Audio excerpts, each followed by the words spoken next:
Relax, okay, good. Okay. So what I want to do also, I want to do now, just go through just the things that Lama talks about if we were doing it properly. You know, I mean, there's no initiation here. We're just talking casually, okay?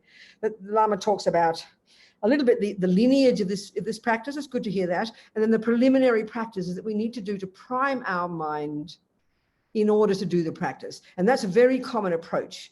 You know, we talk about, there's a term in Tibetan, nundro, and in some of the, in all the traditions, if you want to really start getting into some, you know, practices, more advanced practices, especially in Tantra, you need to do many years, literally, of many preliminary practices. And these are really like, these are basically, you know, practices that prepare your mind, that purify your mind, that we're not capable. It's sort of like, you know, in order to go on even a 5-kilometer run, you've got to do preliminary practice. You've got to be healthy. You've got to get good muscles. You can't just leap into a practice like that. It's a very good analogy. And our mind absolutely needs preparing, needs training. We need to create lots of virtue. We need to create lots of purification in order to be able to even consider these things. In other words, why this stuff sounds so confusing to us initially, because our minds aren't ready, quite literally aren't ready. How come you can't do a more advanced math because you haven't done the basic math when you first hear it? How come you can't run a 5-kilometer tough walk uphill? Is because you're not prepared for it. So our mind is like that. Our minds are not prepared. So we need to have lots and lots of work to prepare the mind, preliminary practices, quite literally. So as Lama talks here, oh, wrong book. Hang on.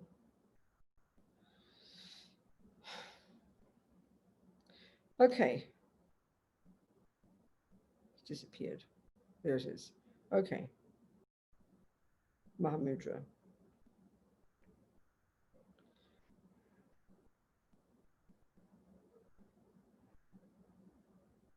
So the lineage, just roughly, this teaching, you know, this practice has been around since beginning of time, but it was always given from disciple to disciple. It was kept secret in the sense that it wasn't written down. So, yeah, so the first time it became written down was, in our tradition, was Panchen Lama in the 17th century. He wrote this little text, and it's at the back of the book. It's very short, it's very sweet, you know. But before that, so then Lama just talks here. There are two different ways of presenting the lineage. And this is a really important thing for the Tibetans, sorry, not the Tibetans, for Buddhists, to show the authenticity of the teachings, to show that you got them from this person, who got them from that person, who got them from this person. And you've got proper lineage, you'd be able to track it back in an unbroken chain of real people right back to the Buddha. This is what makes something authentic. It's not just made up by somebody, you know. So this way, Lama says, another way to present the transmission is what we call the close lineage. So Shakyamuni passed these teachings on to Manjushri, and then Lama Tsongkhapa, the 14th century lineage Lama of our tradition, because he was so advanced, he had direct experience of the Buddha at a subtle level. Buddha manifests in two ways. The word Buddha, as we're describing, it means, you know, rid of all the rubbish, full of all the goodness. But a person, there's countless beings who've become Buddhas. So the actual Buddha is the mind. Once you've accomplished Buddhahood, once you've removed all the rubbish from your mind and achieved all the goodness, you don't need a body. Having a body, by definition, is a result of delusions. So once you've completed your negative karma, totally finished the job, you now become a Buddha. Your mind pervades the universe. It knows that which exists, and it has infinite compassion. That's the actual Buddha. But what good is that to ordinary people like you and me? You know, the reason a person has become a Buddha, what's driven it is unbelievable compassion for others. So the compassion in the mind of a Buddha is what compels that mind to want to manifest in bodies for the sake of others. And there's two kinds of bodies. There's the kind of body that we can see. For example, Shakyamuni, Buddha, the person who lived 2,500 years ago, that human body, that's the one that you and I can see. You know, that's the relative Buddha. But then there's a subtle level of body that the Buddha manifests in, that only the high highly realized bodhisattva meditators can see, can cognize in their meditation. And that's when you look at all the pictures of the Buddhas, like Manjushri and Tara and Chenrezig, that's these light bodies, these bodhisattva style, looking very gorgeous. They're not visible to ordinary people. That's a subtle light body that the Buddha mind manifests in. So all these Buddhas they talk about, for example, Manjushri, the Buddha of wisdom. Tsongkhapa, because of his such advanced practice, was able to cognize directly the Buddha in that form, and he got many of his teachings directly from the Buddha in a more subtle form, you know. So Manjushri then passed it on to Tsongkhapa directly, his teachings, the lineage of the teachings. This is the way they say. Otherwise, there's a longer lineage, and Lama Yeshe talks about all the different all the different lamas, you know. So Tsongkhapa then passed it on to his experience to his disciple, Togden Jampo Gyatso, who shared them with Baso Chökyi Gyaltsen, who in turn gave them to the Mahasiddha Chökyi Dorje, and then the great Yogi Ensapa received them from Chökyi Dorje and transmitted them to the Panchen Lama's guru, Sangye Yeshe, who then passed on the instructions to his disciple. And all the texts, all the teachings always describe the lineage, which kind of makes sense. I mean, my mother was a musician. She was a classical musician. And they don't talk about the lineages, but you know, I know very well, if her music is valid, if her music playing Bach is valid, she will explain to me she got it from her teacher. That teacher got it from their teacher. That teacher got it from their teacher. You think about this, and there'll be an unbroken chain of real human beings right back to the time of Bach. That's powerful. That's lineage. That's the meaning. The knowledge is passed on from human to human. And if knowledge is not like that, it's just intellectual knowledge. It's like means if the lineage is lost, even in cake making, if the lineage is lost, then there's no longer a real knowledge there.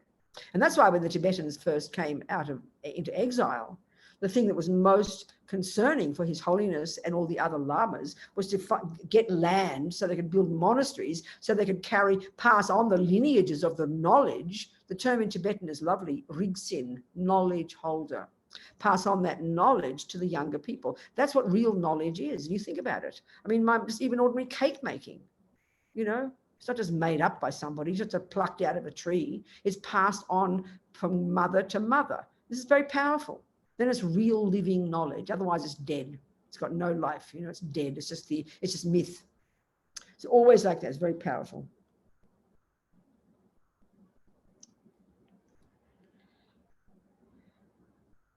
And the other point that Lama Yeshe makes in this chapter is that Mahamudra, you know, there are many ways in all the different traditions. In Tibet, you must know there are many kind of traditions that have been cultivated over the centuries since Buddhism first came there in like the 8th century. So we know that they're all now kind of described in terms of the Nyingmapas, the Sakyapas, the Kargyupas, and the Gelugpas, and there's many variations of those.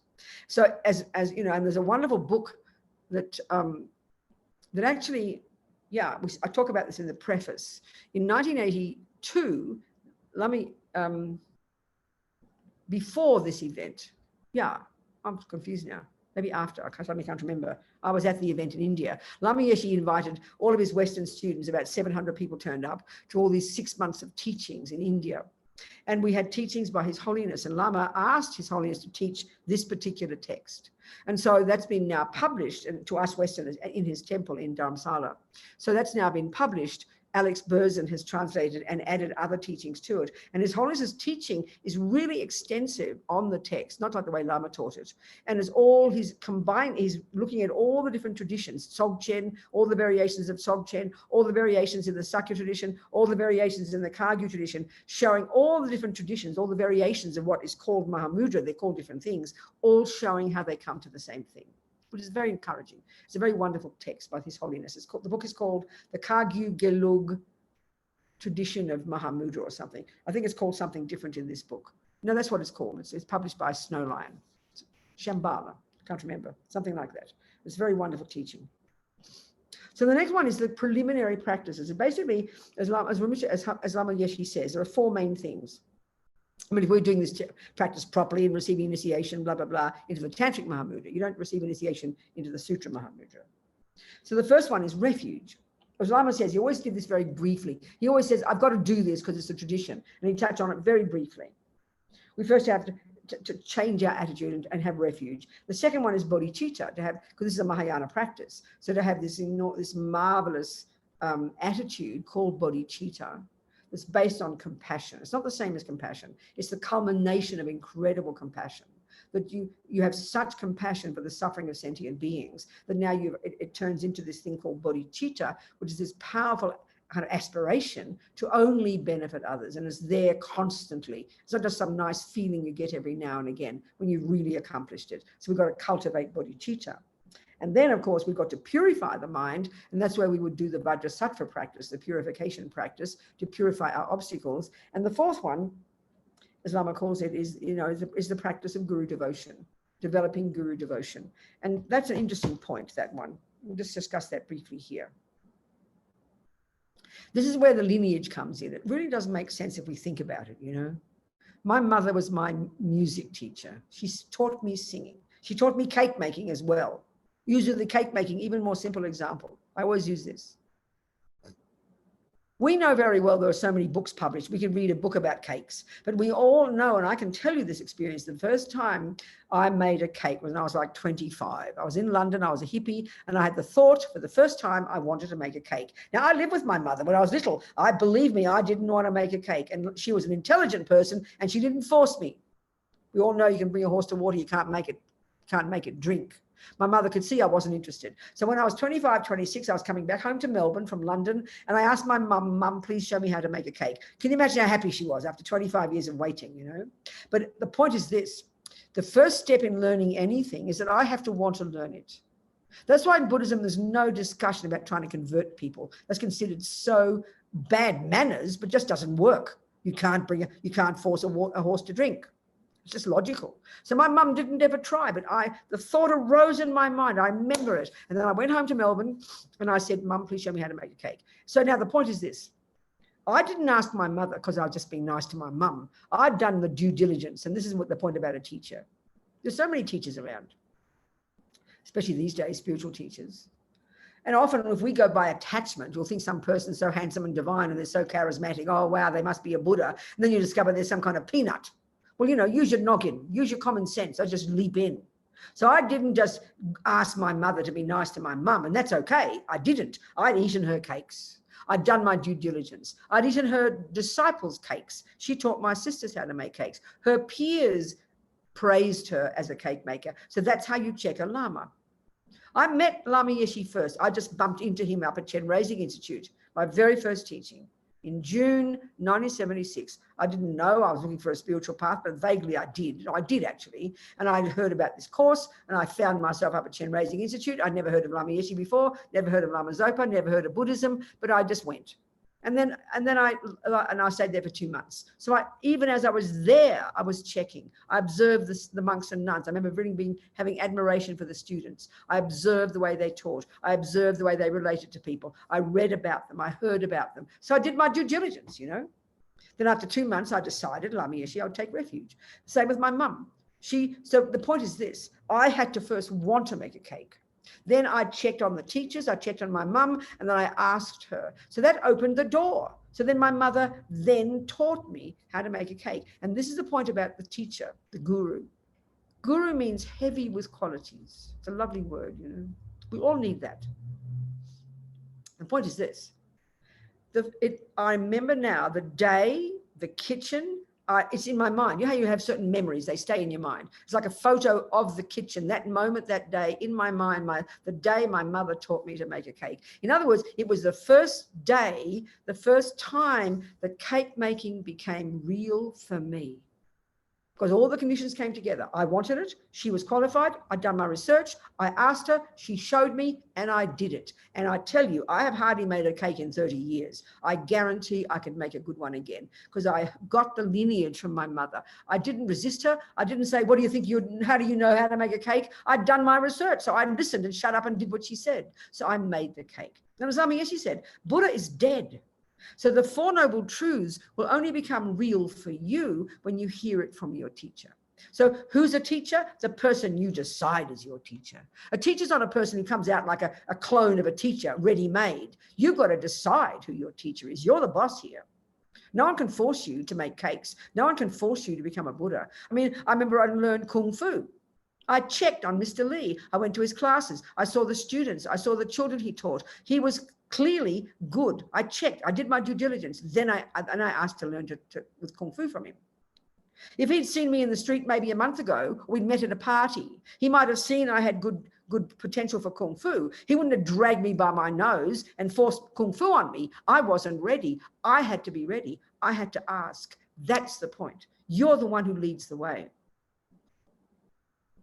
Many people, you know, it's like they've heard teachings for years from one person, and then one day they suddenly realize that's their teacher. It takes time for the penny to drop.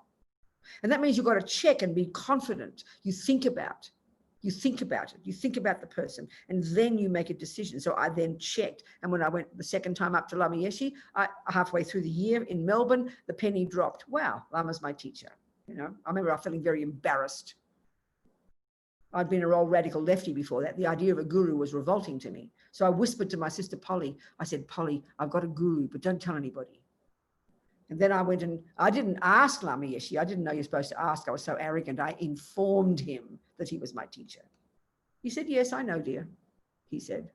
But from that second, because my mother could have forced cakes on me, but it's when I asked her, in a sense, I gave my mother permission, didn't I? I gave my mother permission to tell me how to make a cake. It's a dual thing. It's an interdependent scenario. You can't force knowledge into somebody. The person has to want it. Then everything works beautifully. So then with my Kung Fu, the same. With Lama Yeshe, the same. I remember the meeting with Lama. I remember the moment I'd given Lama permission to teach me. And from that second, I promise you, he did. And what does it mean, teach me? He showed me my mind.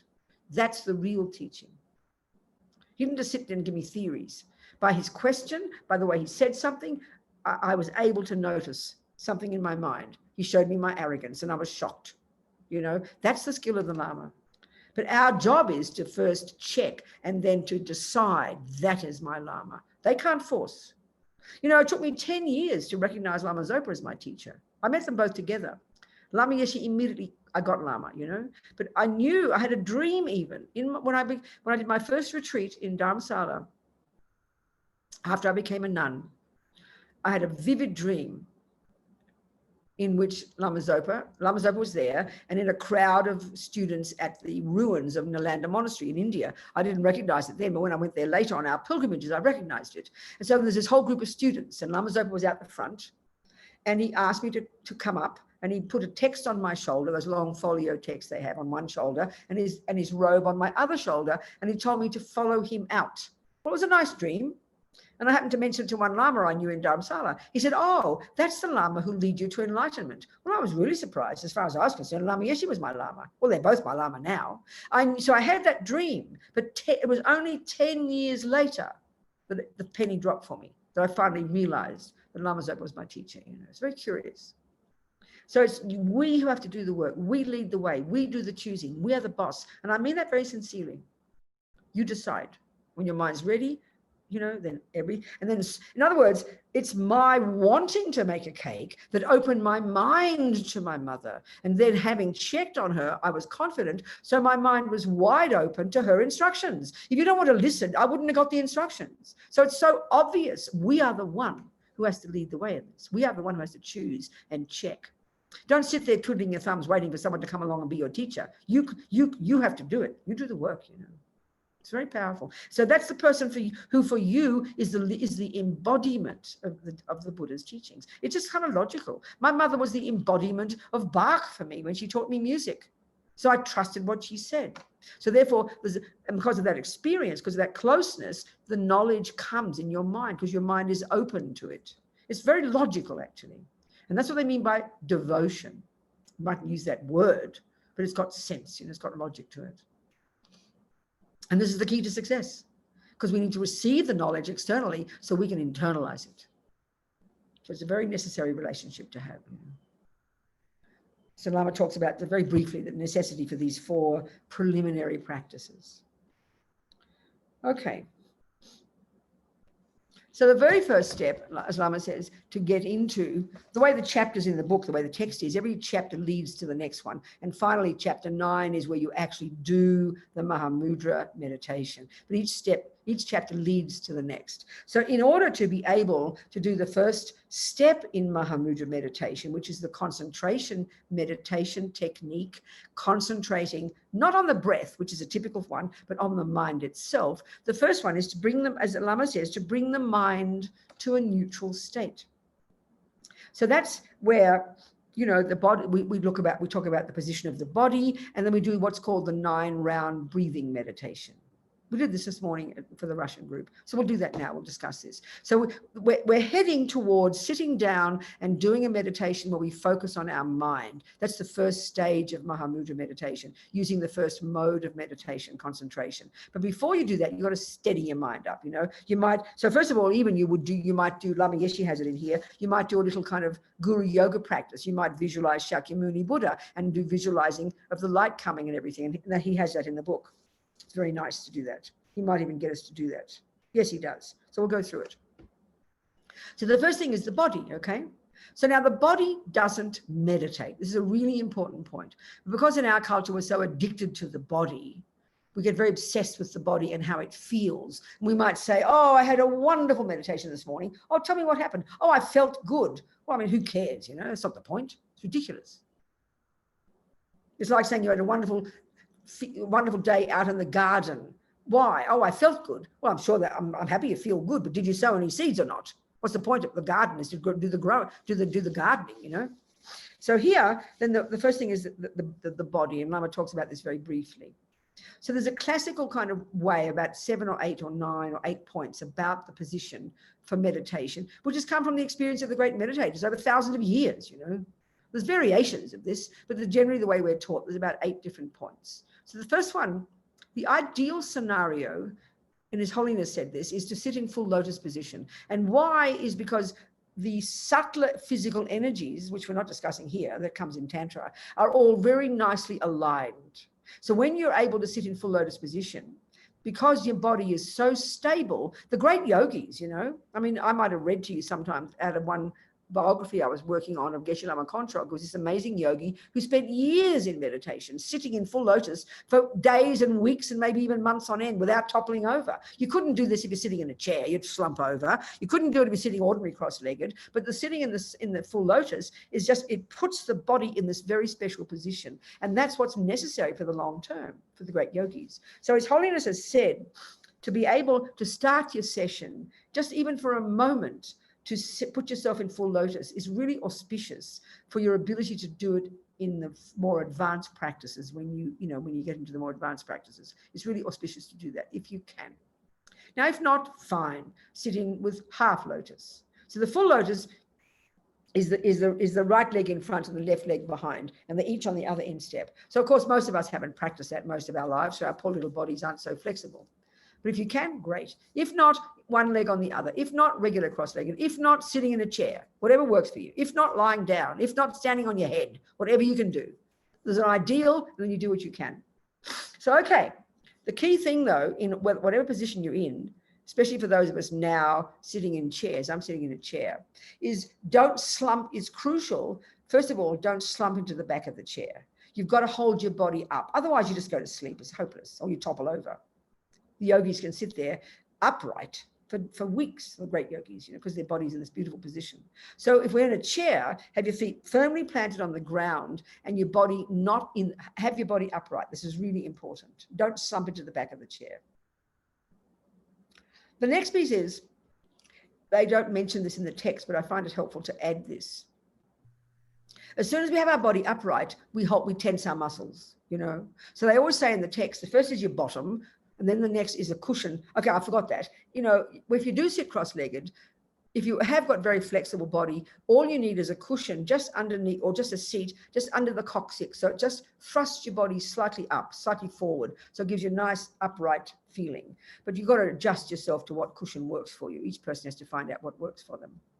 But if either way, if you're sitting in a chair, your body upright. But as soon as we put our body upright, then we get tense. We tense the muscles. So I always like to think like this. This is not in the text. This is me, okay? Think of your skeleton hanging on a hanger. Everything's completely straight, isn't it? Upright. And then all your flesh and your soft bits hanging loosely on the skeleton. So the muscles should be relaxed. So especially your shoulders, have your shoulders upright, but keep relaxed. And your abdomen, we always tense our abdomen. We don't like to look fat. We squeeze our abdomen. So relax the muscles, let them flop, but keep your body upright. It's a very important combination. Then the hands, there's many postures, many gestures or mudra. The classic one is taught, left underneath, right on top, thumbs touching like this. I've heard somewhere back in the past, I heard there's some subtle physical energies related to bodhicitta at the tips of the thumbs. I don't remember where that came from. So sitting in your lap, the arms down and very relaxed. Otherwise, have your hands in your lap, have your hands on your knees, you do what you like, it's okay. So your legs, your bottom, your back, your shoulders. And now the head. The head is various points. Have your head slightly tilted forward. It's important not to thrust back. That makes the mind more agitated. Slightly tilted forward, chin tucked in first. Then your jaw relaxed. Then your lips slightly apart. Then the tip of your tongue resting behind your top teeth, just near the palate. This is practical. This is from the great yogis. And by having your tongue there, you don't dribble. It's so practical. You don't have to swallow your spit all the time if you're going to be meditating for a long time. We're just going to do 5 minutes, so don't worry. So then the next one is, so that jaw relaxed, lips apart, tip of the tongue behind the top teeth. Then your eyes, all the great yogis who meditate, many of them who meditate day and night, when they're meditating in the day, they need the light to come in so it keeps their mind sharp. Otherwise they space out, you know, and this is a really difficult one. We'll talk about this when we talk about meditation. So many of the yogis say, keep your eyes open. Because when their mind is very concentrated, they're not involved. They can't see anything because their mind is absorbed, but it keeps the light coming in. It keeps the mind sharp. So if you can do that, keep your eyes open. Otherwise, it's best to have your eyes closed. But beneath your eyelids, have your eyes looking down as if you're looking along your nose towards the ground. Now, that's the classic meditation posture. So you do your best, okay? Just do your best. Now, forget about the body because your body doesn't meditate, baby. That's the point. So as Lama says, that's how you sit. So you can just be there ready. So then Lama says, one practice, all that they do, and this is to do with the more subtler energies, the wind energies, and this is probably from Tantra, they call it the 9-round breathing meditation. So we can do it now, the 9-round breathing meditation. And it's a method, often it's a practice that Lamas do before you do other practices. You know, before you do other practices, it steadies your subtler physical energies and therefore your mind. We'll discuss this later, the way the mind and the body function together, according to especially the Vajrayana model. So now we just do this 9-round breathing. I'm going to explain it to you first, and then you do it yourself, a few of these rounds, you know. So I'll explain. So basically, this meditation is based on the 3 poisons, using the 3 poisons. The first 3 breaths, you imagine all the air leaving through the right nostril like yucky smoke, and it's your attachment energy, your attachment, your neediness, your emotional hunger, you're always wanting something more, never satisfied, you know, possessiveness, expectation, always thinking of the future, all these different aspects of attachment, all of it, so much suffering, all coming out your right nostril like yucky smoke.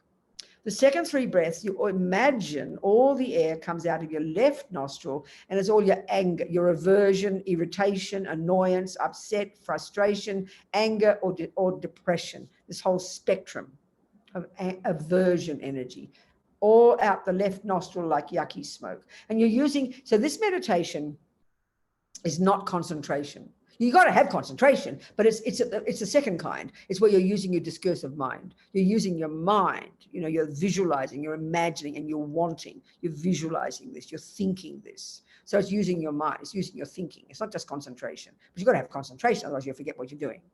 So the third 3 breaths, you imagine, and it's true, the air all comes out through both nostrils. And this time it's all the ignorance, the indifference, the uncaring, the narrow-mindedness, the fundamentalist aspect of ignorance through both nostrils, yucky smoke.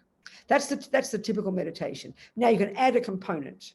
This is very nice. So when you obviously you've got to breathe in first. So before you do the first 3 breaths out through your right nostril attachment, you imagine breathing in through the left nostril all the blissful energy of all the Buddhas and the holy beings and all our gurus and whatever, non-attachment energy, blissful white light coming in your left nostril, going all the way down, and then driving out all the yucky attachment energy, disappearing into smoke out through your right nostril. And the next 3, you visualize this, all the blissful non-aversion, blissful energy of all the holy beings coming in your right nostril, going all the way down and driving out all the yucky aversion, anger, depression energy through your left nostril. And the third, the same. So if you can just get into that little kind of habit, out through the right attachment, out through the left aversion, out through both ignorance. A few of these. Take full, complete breaths, but don't force, and go at your own pace. And if you space out and forget, just start again. So we do a few of those, okay? Maybe 5 or so minutes, as much as you can do. Enjoy, relax, do at your own pace. And put your heart into it. Really want to purify your rubbish attachment. Really want to purify your aversion attachment. And it's the power of your mind that does it, honestly. Okay.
Relax now. That's about 4 minutes, 4 or 5 minutes.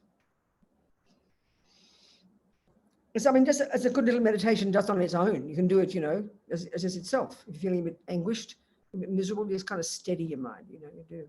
And here, because you're not just focusing on the breath, you're mixing it with thinking, and that can give you courage and confidence. So if you really want to steady your mind, it's a nice little meditation to do. The Lamas traditionally do it before they do others, before you do your other sessions, you know.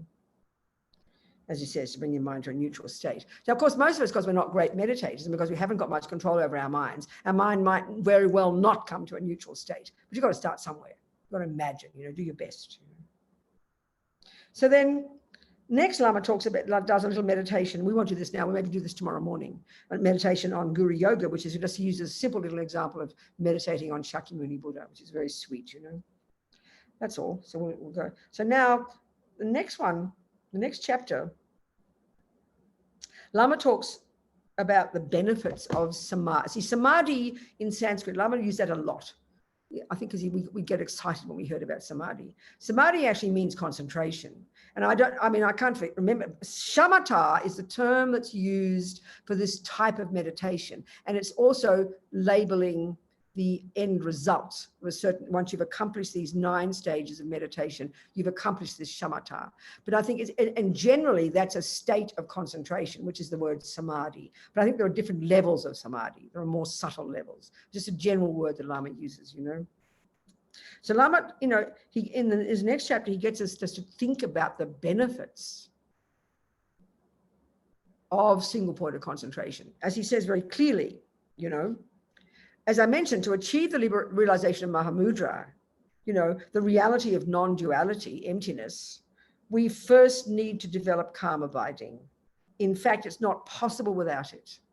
In other words, you can't possibly, you know, do anything properly if you haven't got good concentration. It's just really logical. Don't mystify this. Don't think this is religion. To do anything properly, if you can't concentrate, you won't even get a cake. You've got to have concentration. And obviously with certain jobs, if you're driving on the freeway, we know if you can't concentrate, you are dead. So it's really obvious. So it's just very formalized here. And of course, the levels of concentration that Buddhism is saying we can accomplish are, as far as we're concerned, completely insane. I mean, they're mystical. We've never heard of such things. And the Buddha is saying, in order to really do the job of seeing the ultimate reality of our own mind and indeed of ourself and of everything else, we can't begin to do that without concentration. It is impossible.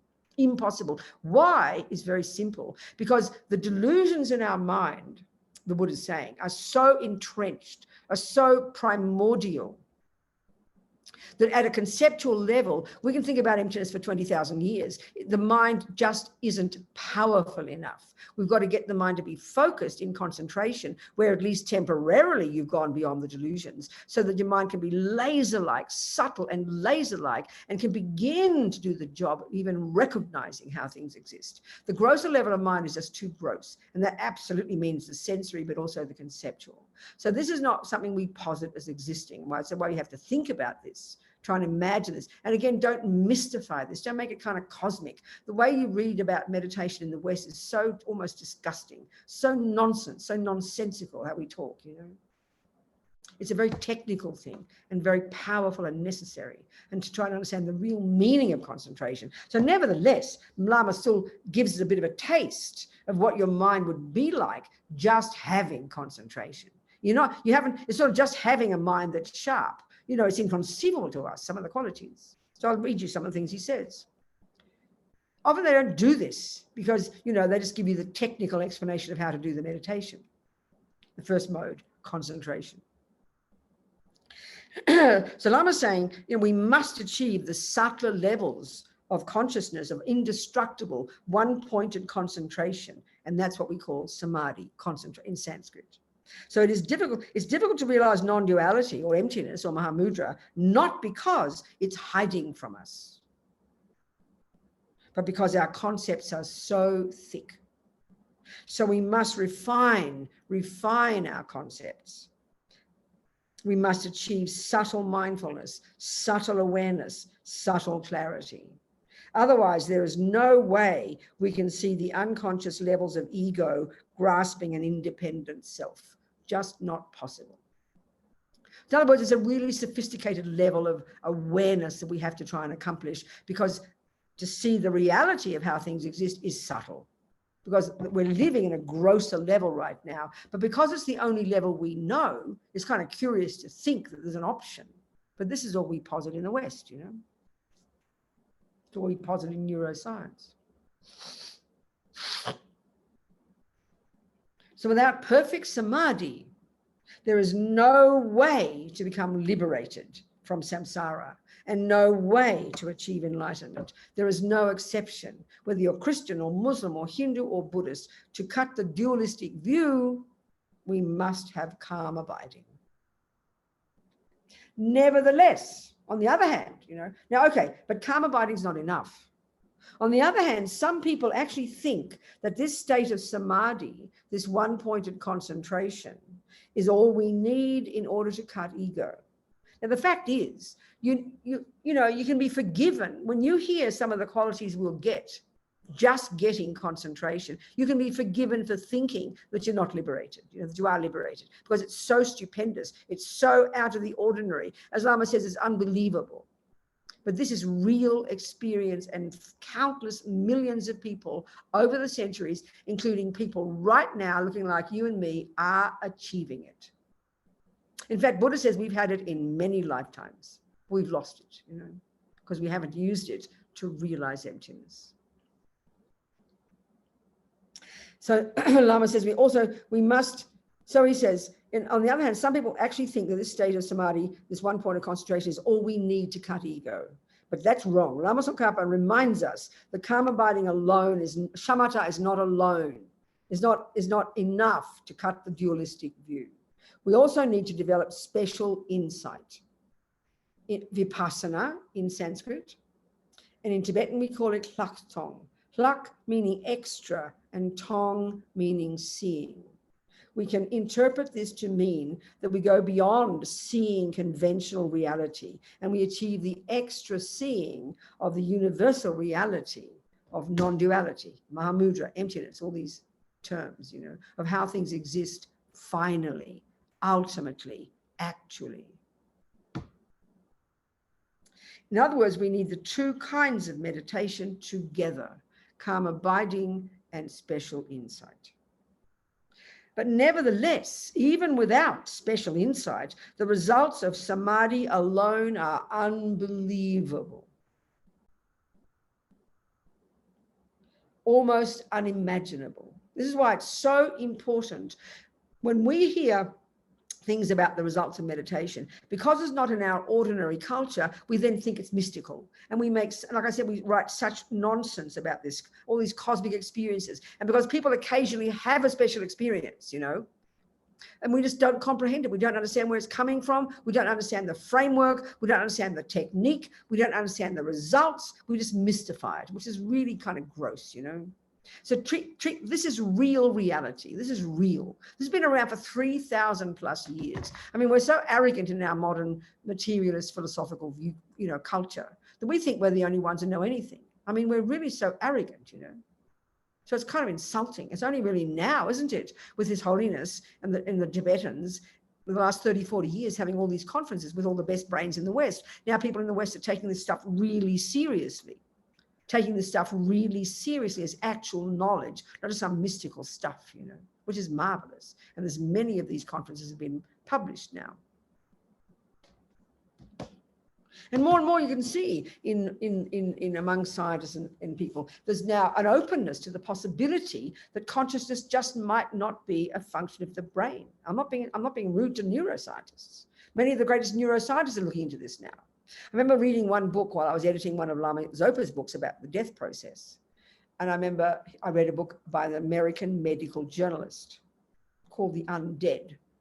It's not about zombies. It's about the death. It's about, you know, it's about what happens at the time of death. It's his job. And it was in the States. And there were many, and he had, this whole book was very fascinating about all the contradictions and obstacles and problems and conflicts now in the view about exactly what death is. And so part of the reason for this is because of all the business of taking organs after people die. Because what they're finding now is, which is people have known for centuries in all the different cultures that people come back to life, quote unquote. But scientific terms, you can't explain that.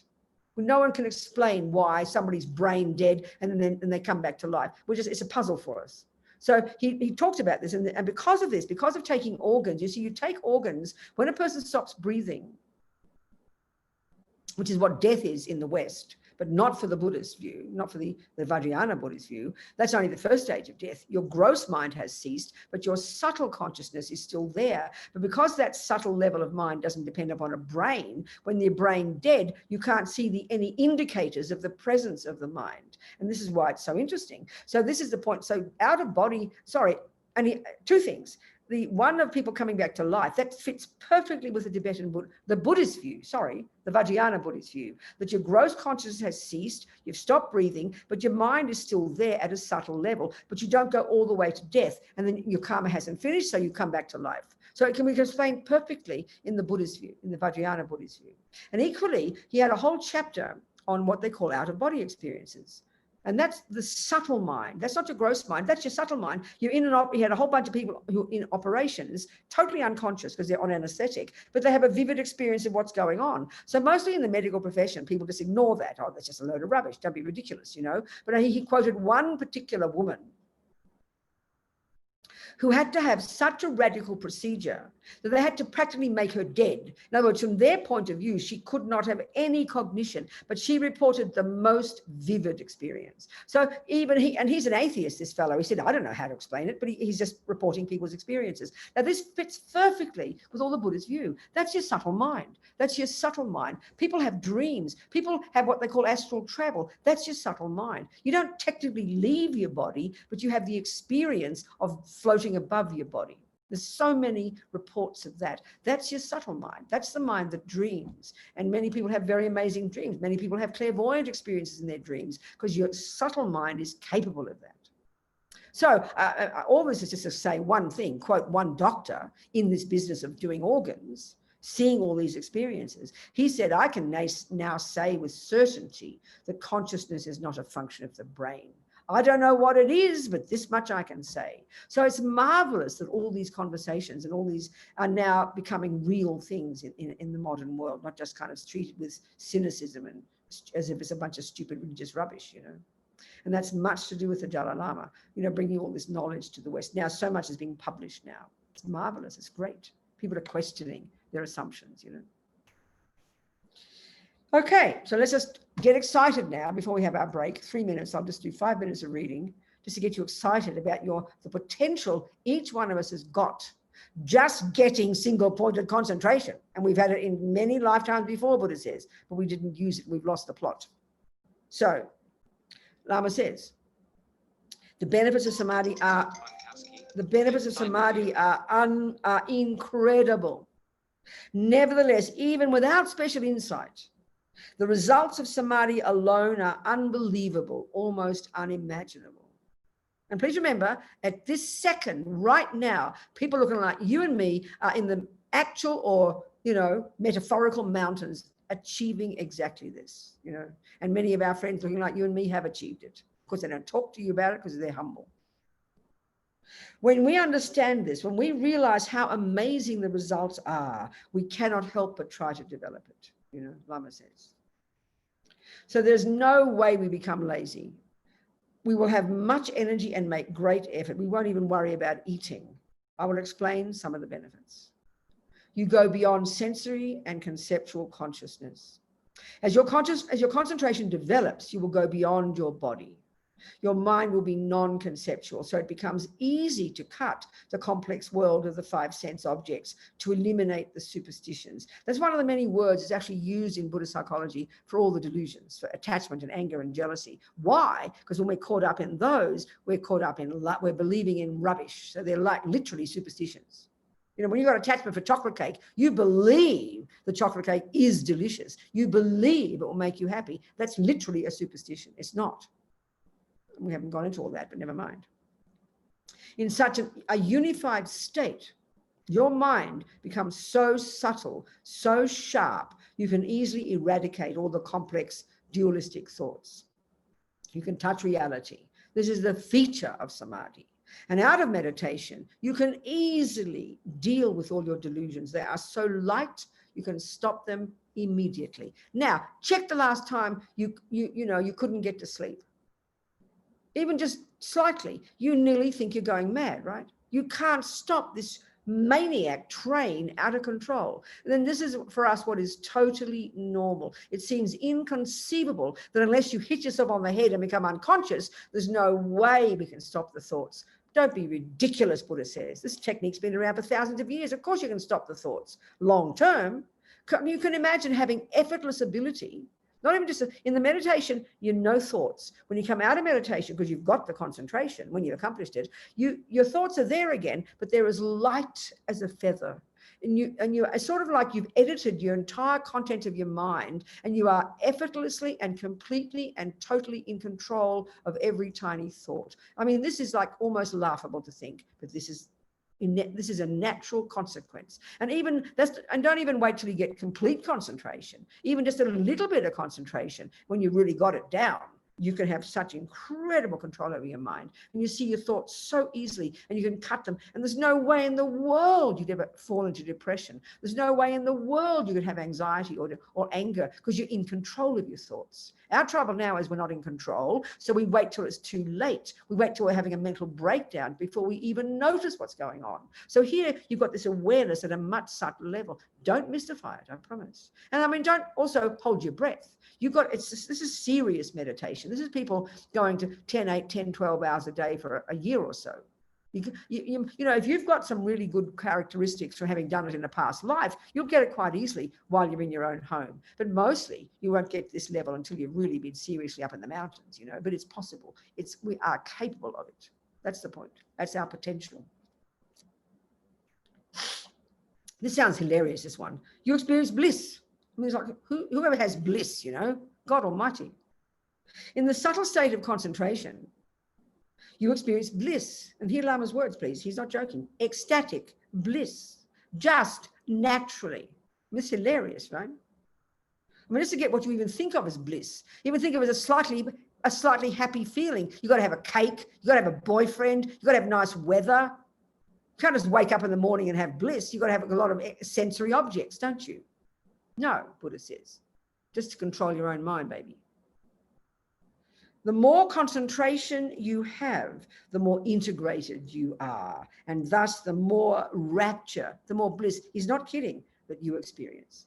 But the bliss we have now, this is the point, is because it's based on chocolate cake or handsome boys, it's very agitated because it's the sensory experience. But here, because your mind's more subtle, it's super calm. The bliss is super peaceful. And that almost seems like a contradiction, doesn't it? It's very fascinating.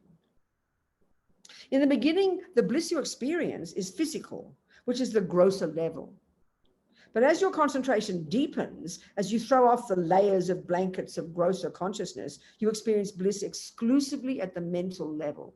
See, that's not a possibility for us, how we think of the mind at all, exclusively at the mental level. This is because you've stopped perceiving the objects of the five senses. You've closed the door to superstition. All the contradictory concepts have disappeared. Your mind is now crystal clear.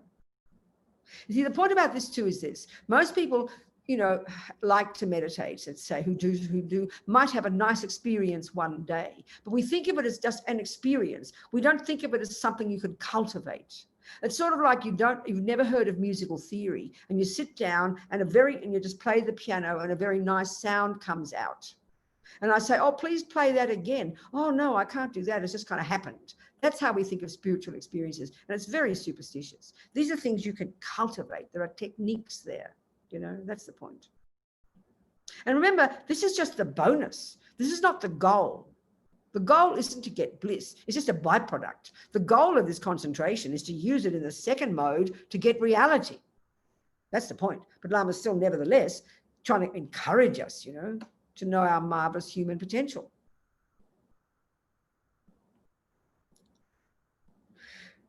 It's as if you could count every atom. As your concentration gets stronger and you reach ever subtler levels, your mind becomes super powerful. From his own experience, Lama Yeshe says that you can reach a point of such clarity in your meditation that your mind feels almost infinite. Your mind is so clear, so sharp, it's as if you can distinguish all the subtle physical energies. You'll have the courageous thought, I can count all the atoms of the universe. This level of mind is more powerful than even scientific instruments. This is very fascinating, isn't it? You know, you'll have an experience of space. As you develop your concentration on the clarity of your consciousness, and we're going to go into that exact meditation afterwards, we'll describe that exactly. This is the first meditation we're doing, to meditate on your mind. You will reach a point where you will be only at the conscious level, as we've discussed. You have gone beyond the physical, beyond the world of the five senses. Because you have thrown off the blankets of the superstitions, the heavy, wrong conceptions, you will feel so unified. You will have an experience of space, universal space. You'll always be joyful. This sounds hilarious, doesn't it? When you arise from your meditation, you feel liberated instead of uncertain and full of doubts and conflicts. You experience inner peace. You'll always experience a happy, joyful vibration. In fact, you continuously experience tremendous pleasure. You know, this word peace sounds kind of nice, doesn't it? But the word pleasure sounds sort of exciting. But really, and we'll go into this in more detail later, we won't go into it now because it's going to have a break. We've only got suffering experiences or pleasant experiences, and we have variations of these. So pleasure almost seems about like a sin, you know, but pleasure just means happy. Bliss is a very extreme level of happy. Joyful is another word for happy. Peaceful is another word for happy, meaning not disturbed, not neurotic, not distressed. This is what, and the Buddha's point is, this is our natural potential. This is the nature of our mind naturally. Whereas we think you've got to get pleasure by getting a cake or a boyfriend. That's the point about the Buddha, you know. In fact, you continuously experience tremendous pleasure. It's your natural state. Now the pleasure of chocolate is nothing to you. What you can now experience with your mind is super. It's like another realm, another dimension. And when your senses do come into contact with their objects, of course, you experience bliss then too. You hardly even notice whether it's night or day. Actually, even now, when you have samsaric happiness, you have a similar kind of experience. You dance and drink all night, intoxicated with the pleasure. Time just flies. Well, now, wow, it's morning already. Well, this is what happens when you're intoxicated with the blissful experience of samadhi.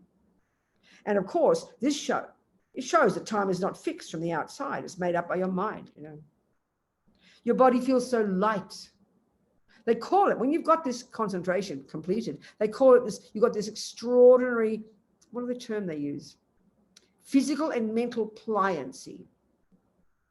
Your body, as Lama says, when you're out of meditation, the heavy energy of your body vanishes. Your body feels like a brand new body. You feel so light, almost as if you could fly, almost as if you had no body at all. You know, this is, I mean, again, inconceivable, isn't it? It's related completely to our mind. Your sleep is like meditation. I think we'll stop now. I'll just give you half of the benefits. There's still more to go. We're going to have a break.